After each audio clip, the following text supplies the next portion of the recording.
નમસ્કાર, આપ જોઈ રહ્યા છો મંતવ્ય ન્યૂઝ અને હું છું આપની સાથે લખમા.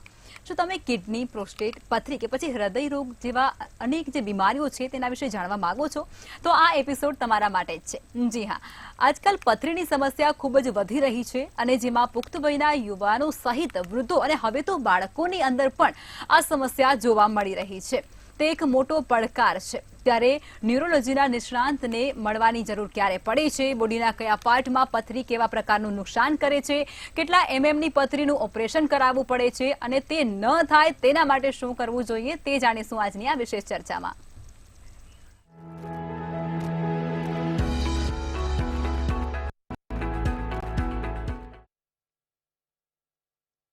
ચર્ચામાં આપણી સાથે નિષ્ણાંત જોડાયા છે, જેમાં ડોક્ટર ગૌરાંગભાઈ વાઘેલા, જેઓ અમદાવાદની જાણીતી લક્ષ્મી હોસ્પિટલના ખ્યાતનામ અને અનુભવી કિડની અને પ્રોસ્ટેટના સુપર સ્પેશિયાલિસ્ટ છે. સર, આપનું સ્વાગત છે. પહેલા આપનો ટૂંકમાં પરિચય આપી દેજો અને ત્યારબાદ આપણે વિશેષ ચર્ચાને આગળ વધારીશું. My self doctor Gaurang Vaghela, હું કન્સલ્ટન્ટ ન્યુરોલોજીસ્ટ છું. મારી હોસ્પિટલ અમદાવાદમાં મણિનગર ખાતે લક્ષ્મી હોસ્પિટલ છે, જવાહર ચોક 4 રસ્તા.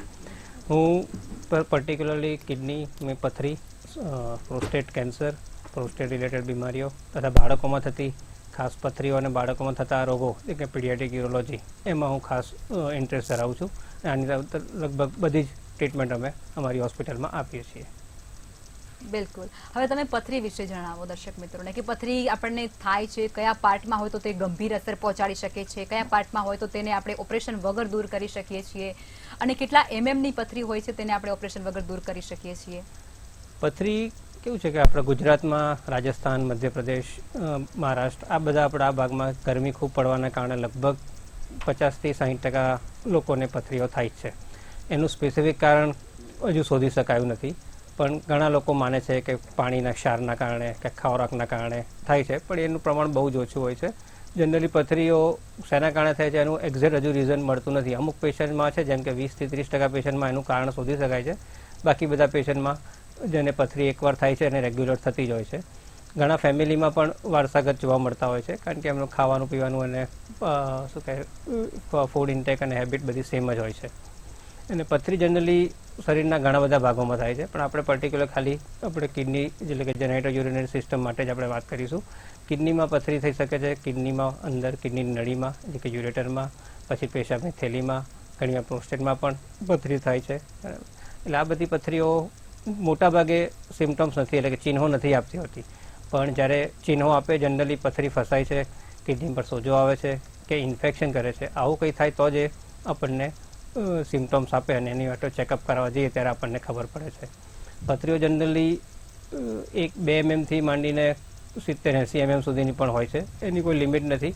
ઘણા પેશન્ટોમાં ઇવન 11-12 સેન્ટીમીટરની પણ પથરીઓ જોવા મળી છે, એટલે 110-120 એમએમની પથરી પણ કહી શકાય છે. રૂટીન જે પથરી થતી હોય છે 10 એમએમની આસપાસની હોય છે. એમાં પથરી જ્યારે કિડનીમાં ફસાય કાં ઇન્ફેક્શનનું કારણ બને ત્યારે જે ચિહ્નો આપતી હોય છે. 3 એમએમથી 4 એમએમની પથરીઓ જનરલી નીકળી જતી હોય છે. ઓન એન એવરેજ 7થી 8 એમએમવાળી પથરીઓ પાણી પીવાથી કે રેગ્યુલર લિક્વિડ ઇન્ટેક સારી રાખવાથી નીકળી જતી હોય છે. પણ જે મોટી પથરી હોય 7-8 એમએમ કે એનાથી પણ વધારે, એ બધી પથરીઓ કિડનીમાં ફસાઈ, નળીમાં ફસાઈને કે આગળ નુકસાન કરતી હોય છે, જેના કારણે કિડની પર સોજો આવી શકતો હોય છે. કિડનીની નળીની જનરલી પહોળાઈ 4થી 5 એમએમ હોય છે એડલ્ટમાં, જેના કારણે શું છે કે 5થી 6 એમવાળી પથરી નીકળવાનો ચાન્સ વધારે છે, પણ એનાથી મોટી પથરી હોય તો એ નળીમાં ક્યાંક ને ક્યાંક ફસાય છે અને આગળ કિડની પર સોજો આવે કે દુખાવો કે બીજી બધી તકલીફો ઊભી કરતા હોય છે.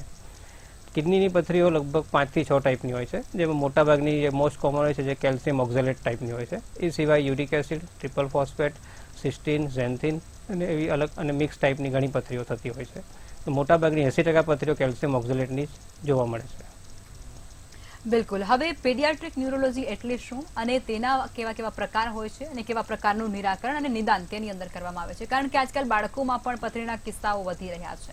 પીડિયાટ્રિક યુરોલોજી એક યુરોલોજી પછીની એક સબ સ્પેશિયાલિટી કે સુપર સ્પેશિયાલિટી કહી શકાય છે, કે જેમાં પર્ટિક્યુલરલી જે યુરોલોજીના ડૉક્ટર હોય છે, જે પર્ટિક્યુલર ઇન્ટરેસ્ટ એમને બાળકોમાં થતા જે પર્ટિક્યુલર કિડનીના રોગો, જેમ કે પીયુજી ઓબ્સ્ટ્રક્શન છે, પથરી છે, વીયુ રિફ્લક્સ છે, પોસ્ટિરિયોર વાલ્વ છે, હાઇપોસ્પેડિયાસ છે કે જેમાં પેશાબની નળી પૂરી બની નથી હોતી, અને બાળકોના પેશાબની થેલીના અમુક કેન્સરો અને બીજી ઘણી કન્જેનાઇટલ બીમારીઓની ટ્રીટમેન્ટ થતી હોય છે.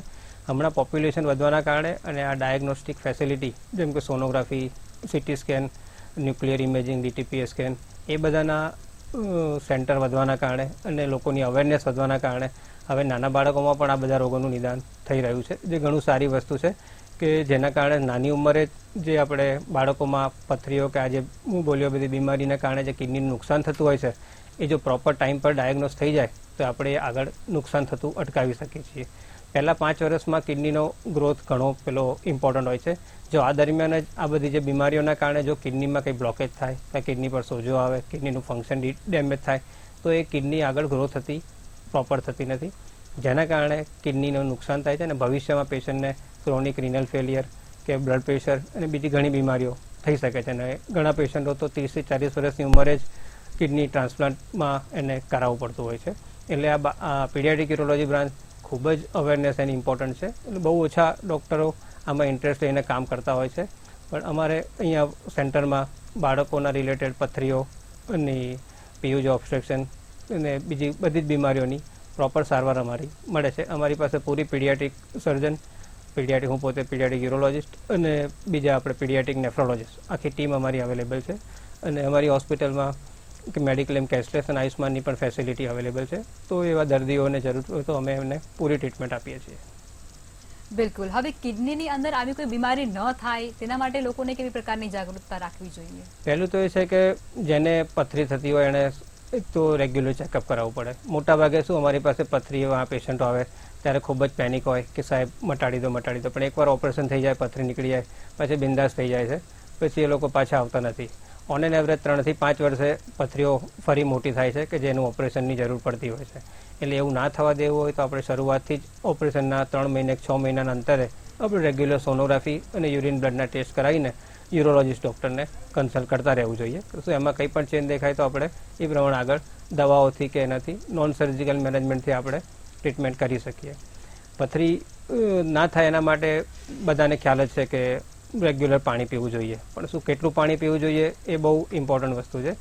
દરેક શરીર માટે, દરેક વ્યક્તિ માટે એની ઉંમર, એના શરીર અને એના વર્કિંગ એટમોસ્ફિયર પ્રમાણે પાણીની જરૂરિયાત અલગ અલગ હોય છે. મોટાભાગે એવરેજ જે એડલ્ટ હોય જે રૂટીન આપણે 30 ડિગ્રી ટેમ્પરેચરે કામ કરતા હોય કે જ્યાં વધારે ગરમી ના હોય, એના માટે દિવસના 8 થી 10 ગ્લાસ પાણી પીવું જરૂરી છે કે જેથી એને દિવસમાં 4 થી 5 વાર પેશાબ કરવો પડે. એટલે ઓલમોસ્ટ 1.5 થી 2 લીટર જેટલો યુરિન થવું જોઈએ એડલ્ટમાં, કે જેથી એને પથરી થવાનો ચાન્સ ઓછો થાય છે. પથરીના તત્વો લગભગ બધાના શરીરમાં હોય છે, પણ જ્યારે એનો ઇમ્બેલેન્સ થાય પાણી ઓછું પીવાના કારણે, કે ડિહાઇડ્રેશનના કારણે, કે અમુક ઓવર ડાયટના કારણે, એના કારણે આ પથરીઓનું પ્રમાણ વધી જતું હોય છે. એટલે એટલું પાણી પીવો કે જેથી દિવસમાં તમારે 4 થી 5 વાર પેશાબ કરવા જવું પડે. બહુ ગરમીનું વાતાવરણ હોય તો તમારે 4 લીટર જેટલું પાણી પણ પીવું પડે, અને એકદમ ઠંડુ વાતાવરણ તમારે 1.5 થી 2 લીટર પાણી પણ તમારા શરીર માટે ઇનફ છે. બિલકુલ. હવે મને એક એવો સવાલ થાય છે સર, કે તમે જોયું પણ હશે અને તમારી પાસે એવા ઘણા પેશન્ટ આવ્યા પણ હશે જે ગમે તે બીમારી એમને હોય છે, તે બાજુની કોઈ મેડિકલ હોય તો તેની પાસે જાય છે અને જે પણ દવા મળે તે દવા ગળી જતા હોય છે અને તેનાથી એમને ક્યારેક રાહત પણ મળતી હશે, પણ એ જે દવા ગળે છે તે કિડનીને કેટલા પ્રકારે અસર કરે છે? બહુ જ સરસ ક્વેશ્ચન છે, કારણ કે આ દર્દીઓ બહુ જ બિચારા ડૉક્ટરને ફીઝ ના આપવી પડે, કે પછી અમુક ડૉક્ટર અવેલેબલ ના હોય, કે આ મિત્ર હોય કેમિસ્ટ, તો શું એ લોકો ડાયરેક્ટ અને દર્દીઓને દવા લઈ લેતા હોય છે. અને પેશન્ટોને પણ એવું જ હોય છે કે દવા મળી જાય તો સારું, પણ એ શું છે, ખાલી એ સિમ્ટોમેટિક રાહત છે. જેમ કે પથરીનો દુખાવો થાય, તમને દુખાવાની દવા લો, દુખાવો તો મટી જવાનો છે, કોઈ પણ ડૉક્ટર આપે કે કોઈ પણ કેમિસ્ટ આપે, પણ જ્યાં સુધી એનું કારણ ના મળે ત્યાં સુધી એ પછી એ વસ્તુ અંદર બીમારી વધતી જશે.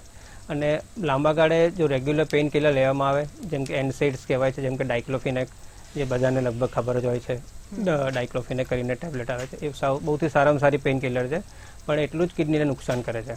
એટલે ઓકેઝનલી તમે લો તો ઠીક છે, બાકી જો રેગ્યુલર એની ટેવ પડી જાય તો એ કિડની એનાલ્જેસિક નેફ્રોપેથી કરીને એક રોગ છે, જ્યાં 2 કિડની ફેલ થતી હોય છે અને પેશન્ટ ડાયાલિસિસ પર ચડી જતું હોય છે.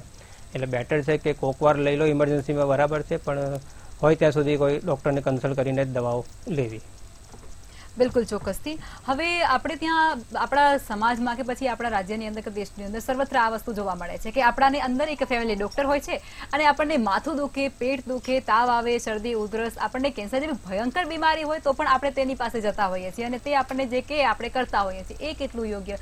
કારણ કે બધા જે અલગ અલગ રોગો થાય છે એના અલગ અલગ નિષ્ણાંતો હોય છે, તો આપણે એની પાસે જવું જોઈએ. ત્યારે આ લોકો એ વસ્તુ એવોર્ડ કરતા હોય છે અને સમગ્ર બધી વસ્તુ એક જ ડોક્ટર પાસે દવા લઈ લેતા હોય છે. તે કેટલું નુકસાનકારક છે? એ નુકસાનકારક તો છે જ, કારણ કે પહેલાં એકચ્યુઅલી શું હતું કે ડૉક્ટરો ઓછા હતા, સુપર સ્પેશિયાલિસ્ટ ડૉક્ટરો ઘણા ઓછા હતા. એટલે શું છે કે જનરલ ડૉક્ટરને બધો લોડ એમના પર જ આવતો હતો. અને શું ડૉક્ટરને કેવું છે કે ડૉક્ટરનો અને પેશન્ટનો રિલેશન ટ્રસ્ટ પર વધારે ચાલે છે. અને જનરલી શરદી ઉધરસ માટે સામાન્ય આપણે જનરલ ડૉક્ટર પાસે જતા હોય તો એ લોકો જોડે ફેમિલી રિલેશન બની ગયા હોય છે. એટલે એ લોકોને શું કંઈ પણ તકલીફ હોય તો એ લોકો એમની પાસે જ જવાના છે શરૂઆતમાં. પણ ખાસ એ છે કે જનરલ ડૉક્ટરોએ પર્ટિક્યુલરલી કેવું છે કે એમણે પ્રોપરલી દવાઓ આપીને પછી જો પેશન્ટને સારો ના થાય તો એમને આગળ સુપર સ્પેશિયાલિસ્ટ ડૉક્ટરો કે જે કન્સર્ન બ્રાન્ચના હોય એમને આગળ રિફર કરતા રહેવું જોઈએ. અને અત્યારે એકચ્યુઅલી આ બધું ઓનલાઈન માર્કેટિંગ અને સોશિયલ મીડિયાના કારણે ઘણા પેશન્ટો અવેર થઈ ગયા છે. એ લોકો ડાયરેક્ટ જ હવે પર્ટિક્યુલર ડૉક્ટરો માટે અને ઓનલાઈન સર્ચ કરીને એ ડૉક્ટરોને જ મળે છે, જે ઘણું સારું છે. પણ ગામડામાં કે જ્યાં ડૉક્ટર અવેલેબલ નથી ત્યાં જનરલ ડૉક્ટરને જ એમણે ટ્રીટમેન્ટનો સહારો લેવો પડતો હોય છે. તે બરાબર છે, પણ જનરલ ડૉક્ટરોને ખાસ વિનંતી કે એ લોકો જ્યારે પણ જરૂર પડે તો એમના સ્પેશિયાલિસ્ટ ડૉક્ટરોને રિફર કરવાનું રાખે. બિલકુલ ચોક્કસથી. હવે કિડનીની અંદર પથરી જ્યારે પેશન્ટને કહેવામાં આવે છે ત્યારે એ પેશન્ટ એવું જ સમજી જતું હોય છે કે હવે ઓપરેશન ફરજિયાત છે. ત્યારે કિડનીની અંદર કેટલા એમએમની પથરી હોય તો એનું ઓપરેશન કરાવવું પડે અને કેટલા એમએમની પથરી હોય છે તે ઓપરેશન વગર પણ વિધાઉટ ઓપરેશન આપણે એને દૂર કરી શકીએ છીએ? જનરલી 4 થી 5 એમએમની પથરી હોય એ મોટા ભાગે નીકળી જતી હોય છે કે એનાથી નાની પથરી હોય છે. પરંતુ દરેક પેશન્ટમાં વસ્તુ લાગુ નથી પડતી. જેમ કે મેં કીધું આગળ કે પેશાબની જે કિડની નળી હોય કે જેને યુરેટર કહેવાય એની એવરેજ એડલ્ટમાં સાઇઝ 5 એમએમની આસપાસ હોય છે. એટલે કેવું છે કે પથરી બનશે એ 5 એમએમ વાળી પથરી લગભગ નીકળી જવી જોઈએ. પણ ઘણા ડાયાબિટીક પેશન્ટ હોય કે ઘણાની કિડનીની નળી સાંકડી હોય જે આપણને પહેલાંથી કોઈ દિવસ ખબર ના પડે, એવા પેશન્ટોમાં ઇવન 2 એમએમ 3 એમએમની પથરી પણ જ્યારે કિડનીમાંથી નીકળે કે નળીમાં ફસાઈને એ ખૂબ જ સિમ્ટમ્સ આપતું હોય છે અને કિડની પણ બગાડતું હોય છે. એટલે શું દરેક પેશન્ટ વેરિયેબલ હોય છે, પણ એવરેજ 5 થી 6 એમએમની પથરી નીકળી જતી હોય છે, જેમાં અમને કન્ઝર્વેટિવ ટ્રાયલ આપતા હોય છે. પણ એ પણ ક્યારે કે જ્યારે પેશન્ટને બહુ જ દુખાવો ના હોય, પેશન્ટના રિપોર્ટો સારા હોય, પેશન્ટને રોજ દવાની જરૂર ના પડતી હોય, પેઇન કિલર આપવું પડતું ના હોય, એવા કિસ્સાઓમાં દવાઓથી ઘણા પેશન્ટો જાતે ટ્રીટમેન્ટ લેતા હોય છે અને રેગ્યુલર ચેકઅપમાં આવતા રહેતા હોય છે. પણ કેવું છે કે ટ્રીટમેન્ટ પૂરી કરવી બહુ જરૂરી છે. એકવાર પથરીનો દુખાવો મટી ગયો એટલે એવું નહીં સમજી લેવાનું કે હવે પથરી નીકળી ગઈ છે. એનું રેગ્યુલર ચેકઅપ કરીને કન્ફર્મ કરવું કે ભાઈ સોનોગ્રાફી દ્વારા કે પથરી ખરેખર નીકળી છે કે નથી નીકળી. અને છતાં પણ જો આના પછી 6 એમએમ કે 7 એમની પથરી ક્યાંક ફસાય, ઓપરેશનથી આપણે એવોઇડ કરવું હોય તો એક લિથોટ્રિપ્સી કરીને એક સારવાર છે જેના દ્વારા આપણે બહારથી એવું સ્પેસિફિકલી મશીન આવતા હોય છે જેનાથી શોક આપીને ખાલી સ્ટોનને ટાર્ગેટ કરીને એનું કામ છે કે પથરીના ભૂક્કા કરી દેતું હોય છે. એટલે પછી શું છે કે 6 એમએમ કે 8 એમએમની પથરી એના નાના ભૂક્કા થઈ જાય તો પછી એ પેશાબના માટે એ 4-5 એમએમની નળીમાંથી સરળતાથી નીકળી જતા હોય છે. પણ એમાં પણ સ્પેસિફિક તમારે કોઈ પ્રોપર યુરોલોજિસ્ટને કન્સલ્ટ કરીને તમારે લિથોટ્રિપ્સી ESWL કહેવાય છે એ તમારે કરાવવું જોઈએ. ડાયરેક્ટ ઘણા શું રિપીટેડ સ્ટોન ફોર્મર હોય એ ડાયરેક્ટ જ લિથોટ્રિપ્સીનું આગ્રહ રાખતા હોય છે કે સાહેબ મને આ જ કરી આપો. પણ શું રિપોર્ટો કર્યા વગર કે પેશન્ટના સિમ્ટમ્સ વધારે હોય તો પછી એ લિથોટ્રિપ્સીની સારવાર પણ ઘણીવાર નુકસાનકારક નીવડી શકે છે. બિલકુલ. હવે ગૌરાંગ સર, તમે એવું કીધું કે ડાયાબિટીસના દર્દીઓને પણ પથરી થતી હોય છે, તો ડાયાબિટીસના દર્દીઓ હોય છે ને એ મોસ્ટ ઓફ ઓપરેશનથી બહુ દૂર રહેતા હોય છે કારણ કે એમનું ઓપરેશન ઘડીકમાં રિકવર નથી થતું હોતું, એટલા માટે એ ઓપરેશનથી દૂર રહેતા હોય. તો એના માટે કોઈ ઉપાય ખરો? ડાયાબિટીસમાં તો એક જ છે મેઇન કે એમણે ડાયાબિટીસનું રેગ્યુલર ચેકઅપ કરાવવું જોઈએ. કારણ કે શુગર જો કંટ્રોલમાં રહેશે તો કોઈ નુકસાન નથી થવાનું. શુગર વધશે તો શરીરના બધા જ અંગોને નુકસાન કરવાનું છે. ડાયાબિટીસના પેશન્ટમાં ઇવન અમને પણ ડર લાગે. ડાયાબિટીસનું પેશન્ટ જો પથરીનું ઓપરેશન કરવા આવે તો અમારો સ્ટાફ પણ એલર્ટ થઈ જાય કે આ પેશન્ટને ઓપરેશન પછી પાછળ રિકવરીમાં કે વારે ઘડીએ તાવ આવશે કે બ્લીડિંગ થવાની બીક રહેશે. એટલે અમે પહેલાંથી એમનું શુગર કંટ્રોલ કરીને પ્રોપર એમનું એન્ટીબાયોટિક કવર આપીને ધ્યાન ઓપરેશન કરતા હોય છે અને ઓપરેશન પછી પણ એમનું એટલું પણ ધ્યાન રાખતા હોય છે કે આ ભવિષ્યમાં એમને રિકવરી સારી રહે, કોઈ બીજું વધારે પડતું કોમ્પ્લિકેશન ક્રિએટ ના થાય. એ લોકોએ પ્રોપર પાણી પીવું જોઈએ, રેગ્યુલર હાઇડ્રેશન રાખવું જોઈએ અને શુગર કંટ્રોલ રેગ્યુલર મંથલી કે જે 15 દિવસે એમના કન્સલ્ટ ડાયાબિટોલોજીસ્ટને મળીને કંટ્રોલ કરતા રહેવું જોઈએ. બિલકુલ. હવે ઘણા લોકોને પથરી થતી હોય છે અને એમને આવા સિમ્ટમ્સ એમને ખબર પડી જતી હોય છે, ત્યાર પછી એ ઘરગથ્થુ ઉપાય બહુ કરતા હોય છે. જેમ કે કોઈ એવો ફ્રૂટ હોય એ વધારે ખાવાનું ચાલુ કરી દેતા હોય છે, સાદી સોડાઓ આવતી હોય છે તેનું પીણું વધારે કરી દેતા હોય છે, તો એ કેટલું યોગ્ય? એ બિલકુલ યોગ્ય નથી. અમારે ડૉક્ટરો તો અમે બિલકુલ એવોઇડ જ કરીએ છીએ. જે કામ સાદું પાણી કરવાનું છે એ જ કામ આપણે સોડા કરવાનું છે, દૂધ કરવાનું છે. લોકો દૂધ સોડા પીતા હોય છે, છાશ સોડા પીતા હોય છે. લોકો બીજોરું કરીને ફળ આવે છે એ પણ ટ્રાય કરતા હોય છે. ઘણા આયુર્વેદિક હોમિયોપેથિક ટ્રીટમેન્ટ કરતા હોય છે. પણ એ પ્રોપર તમે આયુર્વેદિક કે હોમિયોપેથિક ડૉક્ટરને કન્સલ્ટ કરીને કરો તો બરાબર છે. જાતે ને જાતે તમે મેડિકલ સ્ટોર પરથી કોઈ પણ બ્રાન્ડની આયુર્વેદિક કે હોમિયોપેથિક દવા લઈને ટ્રીટમેન્ટ જાતે કરો એ ટોટલ ખોટું છે. કારણ કે એમાંથી ઘણા બધા કેસો એવા હોય છે જેની કિડની ફેલ થઈ જતી હોય છે. પેશન્ટ જાતે ટ્રીટમેન્ટ કરે 5-5 વર્ષ સુધી અને પછી જ્યારે અમારી પાસે આવે એને સહન ના થાય ત્યારે અમે ઘણા પેશન્ટોની કિડની ખરાબ થઈ ગઈ છે કે અમારે કિડની કાઢવાનો વારો આવતો છે. એ જ માણસે 5 વર્ષ પહેલાં ટ્રીટમેન્ટ કરાવી હોય તો એની કિડની આજે બચી ગઈ હોત, ઓછા ખર્ચે અને ઓછા હેરાનગતિ સાથે. એટલે આ વસ્તુ ટોટલી પેલી અયોગ્ય છે. પણ કેવું છે કે જેટલું એજ્યુકેશન વધશે એમ આ વસ્તુમાં સુધારો થવાનો ચાન્સ છે. બિલકુલ. ગૌરાંગ સર અમારી સાથે જોડાયા ચર્ચામાં, તે બદલ આપનો આભાર. આજના આ એપિસોડમાં નિષ્ણાંત પાસેથી આપણે ખૂબ જ ઊંડાણપૂર્વક ચર્ચા કરી છે અને એપિસોડ શરૂ થયું ત્યારે જે પ્રશ્નો હતા તેના સચોટ જવાબો પણ આપણે મેળવ્યા છે. તમારી પણ ઘણી બધી સમસ્યાઓનું સમાધાન આ એપિસોડમાં તમને મળી જ ગયો હશે. અને જો તમને કોઈ પણ પ્રશ્ન હજુ પણ મૂંઝવતો હોય તો તમે ડોક્ટર ગૌરાંગની વિશેષ મુલાકાત પણ લઈ શકો છો એમના કોન્ટેક્ટ નંબર ઉપર. નમસ્કાર.